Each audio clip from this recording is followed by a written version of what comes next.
So we made it to Glen Canyon Bridge, and I'm not sure at this point if you will have already seen it or not, but we've got a pretty epic adventure planned for tomorrow. So stay tuned. But I just wanted to show you a quick shot of the Colorado.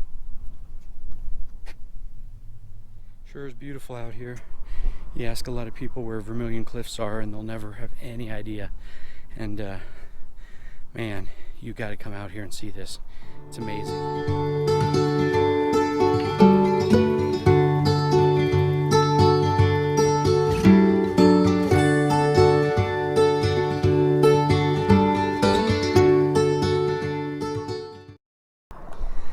One of the other cool things while we're out here is there's actually 2 California condors out here, and they are on the extremely endangered list.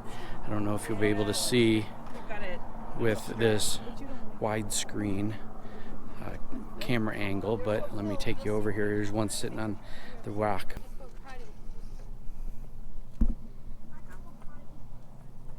about there. I don't know if you can see him. Let me walk over here a little bit closer. Tags on both his wings that say number 19.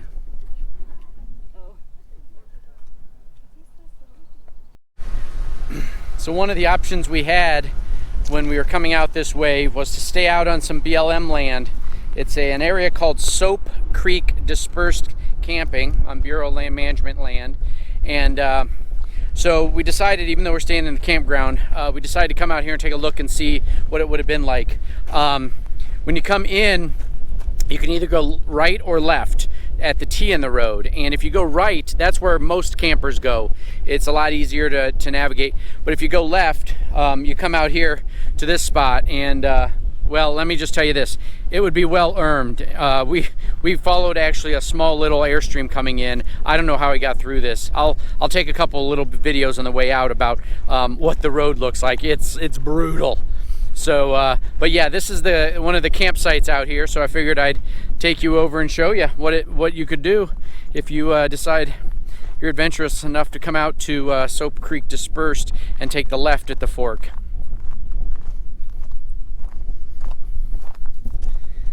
Here we go.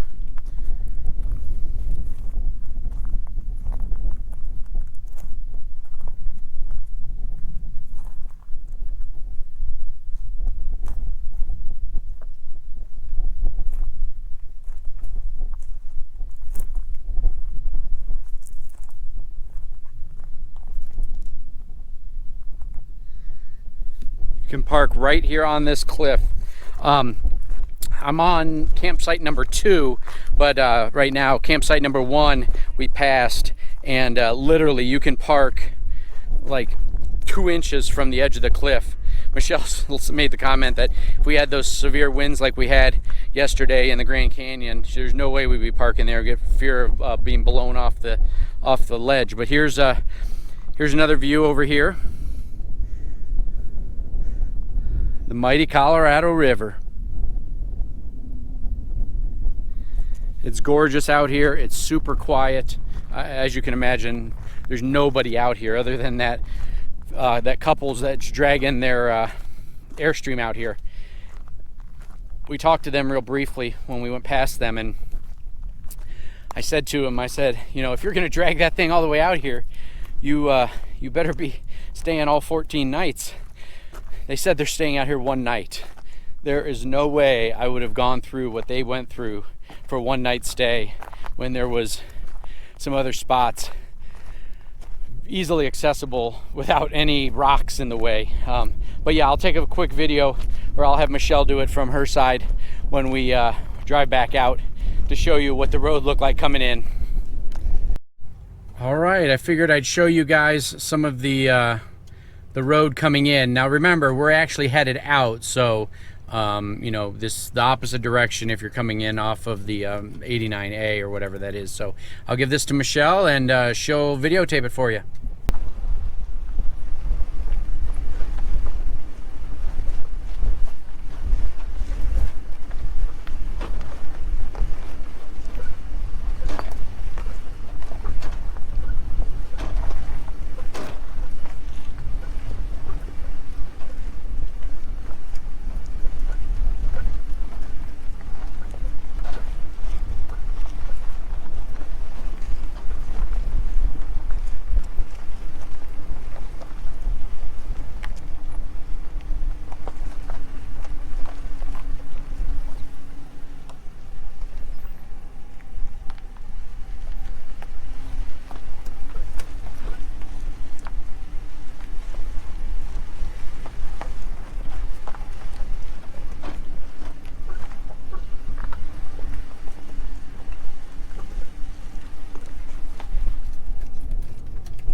Yes, so highly recommended that if you don't have four-wheel drive and or high clearance, you probably don't want to try to get back there.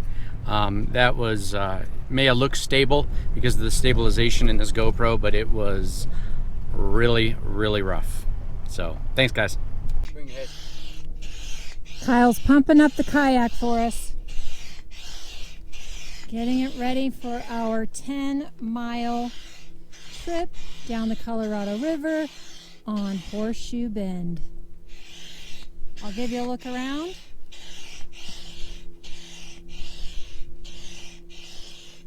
We were dropped off by a boat, and he has since started his trek back.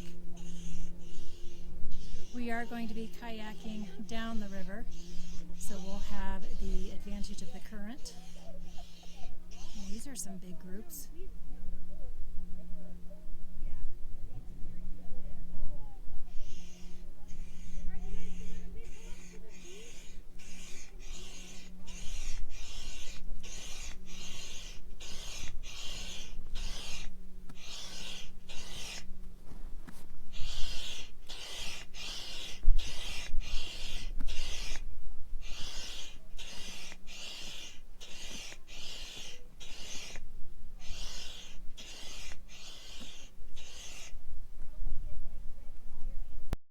All right, folks.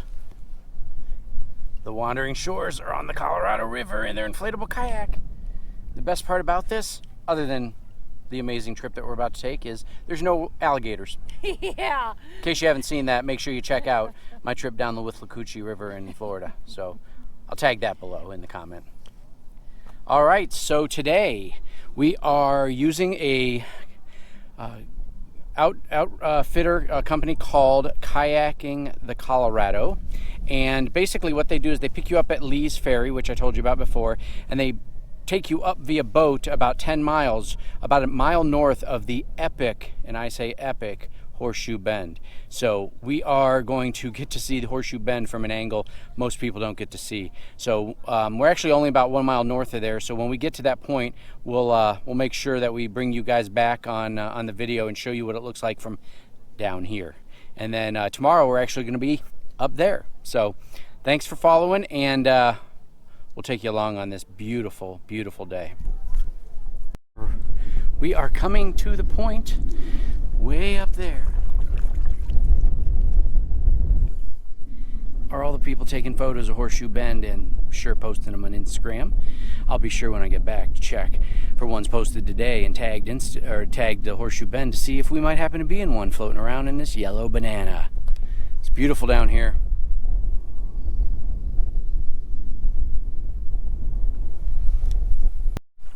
Hello people up at the top. Horseshoe Bend, here we are down in the Colorado River at a much different perspective than you'd get from up there.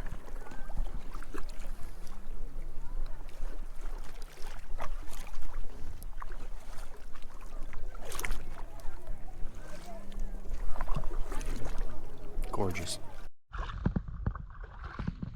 I have switched to the waterproof encasement, so I know the sound's gonna not be very good, but it's really not about the sound of my voice, but the beauty of this area.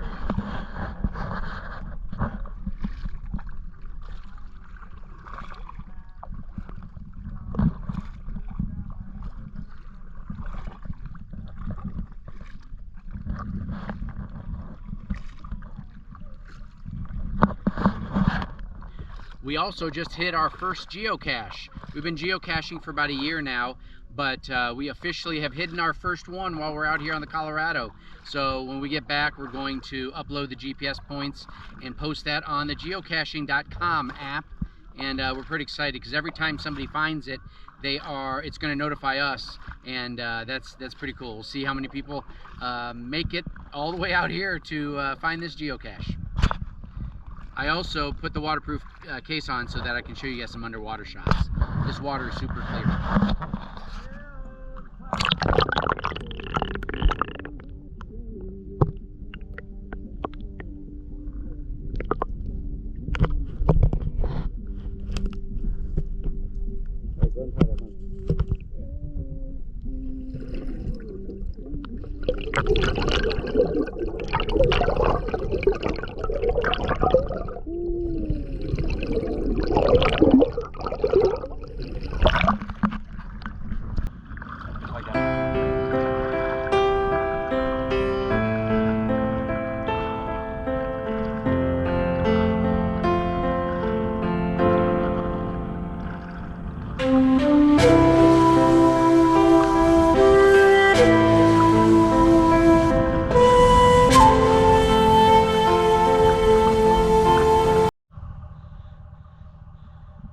had a great trip. Ended up being around 11.3 miles and took us just under 3.5 hours. So pretty exciting. Again, sorry for the quality of the sound, but you're inside the weatherproof container. But we are all packed up and headed back to the campground. It's just a short, like, half-mile drive, but here it is. That's right. I'm riding back here with our kayak. Thanks for following us today, guys. Hope you enjoy this video. All right, we made it out to Horseshoe Bend. So about to show you what we can see from this angle instead of the kayaking angle yesterday.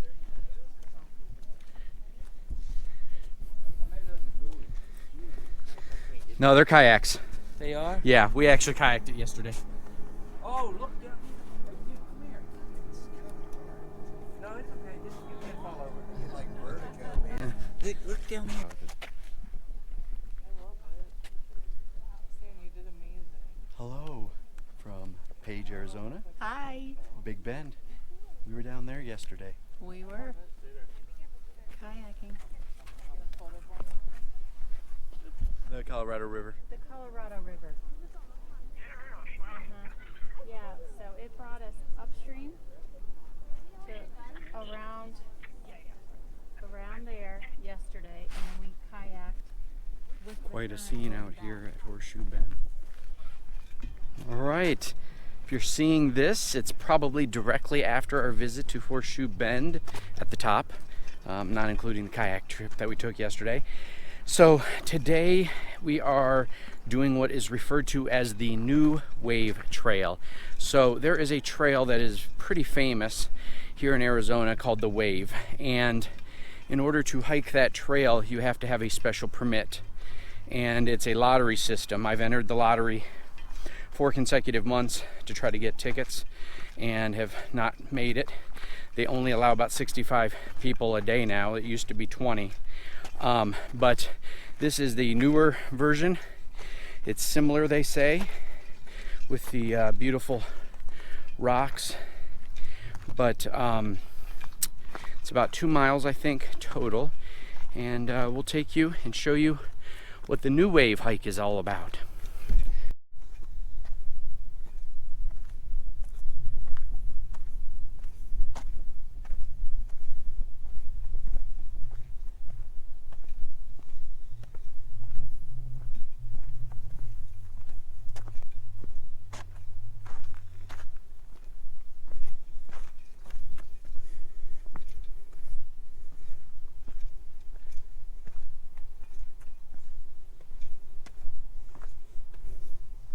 You getting a picture of me?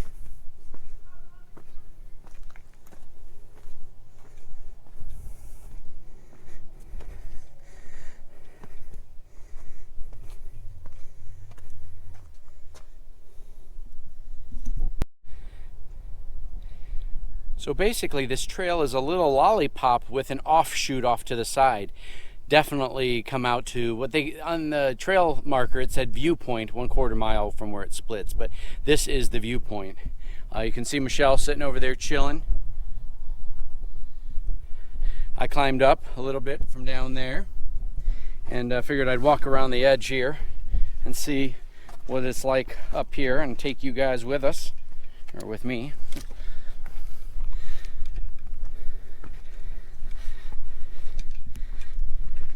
Give you a 360-degree look.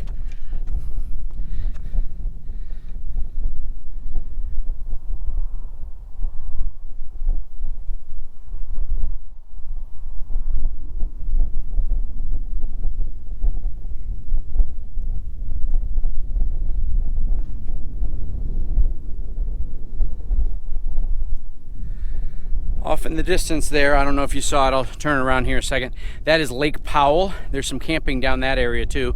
I think it's like $14 a night or something, primitive. But I heard from a lot of the posts online that people were getting stuck in the sand and having to get pulled out, so we didn't even try going up there.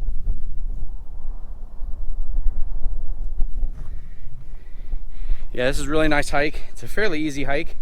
It's not overly strenuous. Any of the climbing that we've really done so far has been voluntary. if you come out this way, there is no real trailhead marker, but if you just follow the parking spot on all trails, you'll find it. And then all you got to do is look for, and this is the way the whole trail is. They basically, almost like an airport runway, marked the entire trail with rocks on each side so that you can follow them.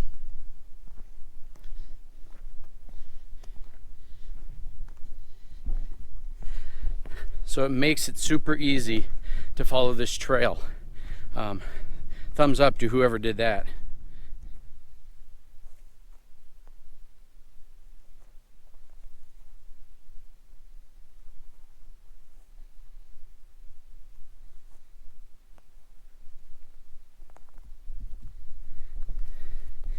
Found this cool little bowl that you could climb down into. Let me go up here to the top and show you guys what it looks like from up there.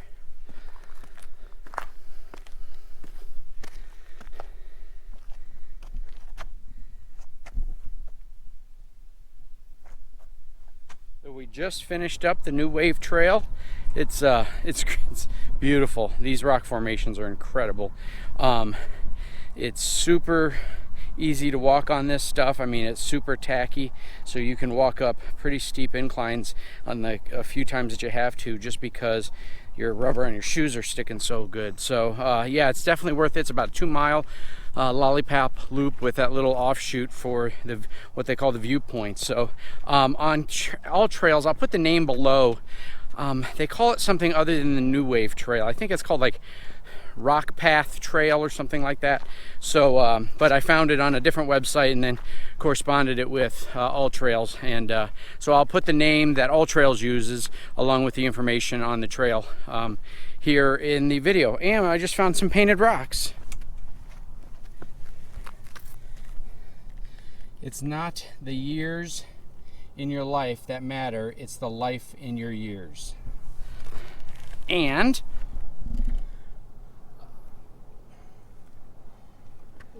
Here, let me read it. Life is better in cowboy boots. oh yeah, that's what it says. Life is better in cowboy boots. Sorry folks, I don't have my spectacles on.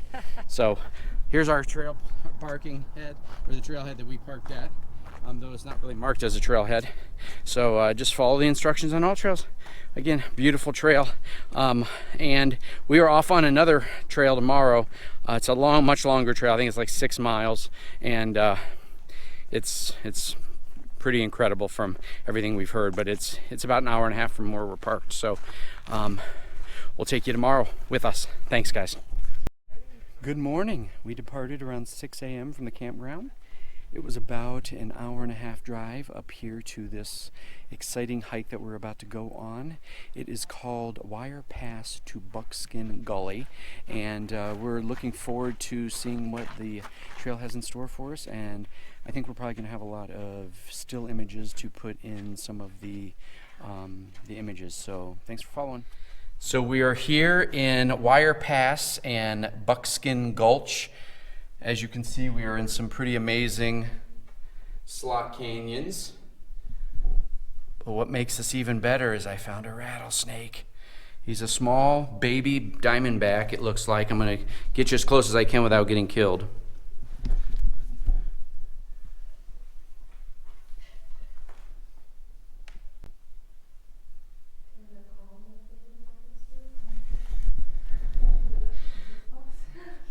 We're going to do our best to get around him and avoid him, but we're going to end up hiking back through this way too, so we'll definitely have to keep an eye out for him.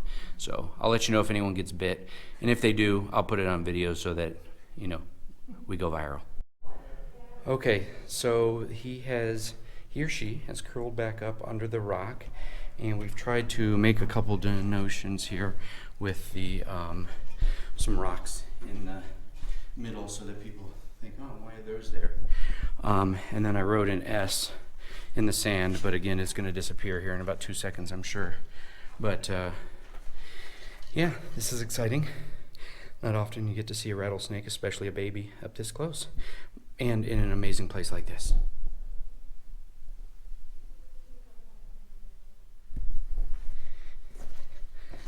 So we were just hiking through here, through the slot canyons, and ran into a guy who we just struck up a conversation with.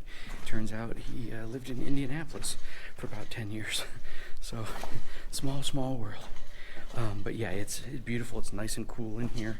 I think that the outside temperature is supposed to get up to like 91 today, and so it's probably 50 degrees. As you can see, I still got this sweatshirt on. But yeah, let me turn around and show you Michelle walking through. We met a brother and sister that we're hiking with right now, Meredith and Billy, and so we're just chatting it up with them. And it's been a beautiful hike. These slot canyons are gorgeous, and we get to actually walk right back out them because it's an out and back. So that means we might get to see the snake again.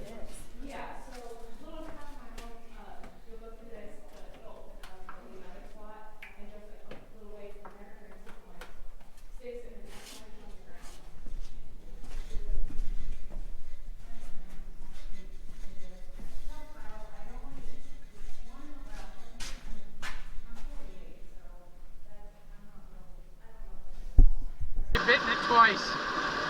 I went almost completely under with my head. Oh, be careful.